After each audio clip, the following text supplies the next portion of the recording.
Profitant de la période de l'intercession parlementaire, la députée du premier siège au 3e arrondissement de Libreville, Sylvie Cota, était le week-end écoulé au contact des populations de sa circonscription politique. Objectif de ce retour auprès de sa base électorale, le compte-rendu de l'activité parlementaire. Le point avec Cyril Bertrand Galcou et Bertrand Osaga.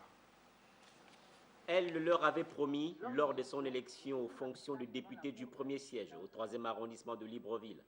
Après quelques mois d'intenses activités à la représentation du peuple, Sylvie Cota passe de la parole à l'acte en venant ici faire, avec ceux qui l'ont envoyé au Palais Léomba, le point sur ce qui a meublé l'activité parlementaire.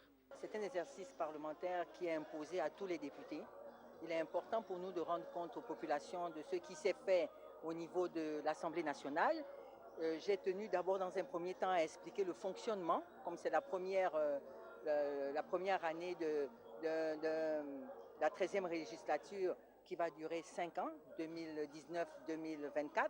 Donc il était important pour les populations de savoir qu'il y a une organisation pratique au sein de l'Assemblée nationale. Avec ces populations, elle n'a pas éludé les questions liées au développement de sa circonscription politique. Nous devons être proches des populations, nous devons être pratiques, pragmatiques, nous devons être à l'écoute de ces populations. Et vous avez vu toutes les actions que j'ai menées au sein de ma circonscription, ça va dans le sens des attentes donc, des plus hautes autorités du pays. On est au premier semestre, des choses sont faites, on n'est plus comme avant, on n'attend plus la fin du mandat pour être proche des populations. Comptant sur le soutien des plus hautes autorités de sa formation politique, Sylvie Cota a réitéré à l'endroit de ses électeurs qu'elle ne ménagera aucun effort à l'Assemblée nationale pour défendre les intérêts de son siège.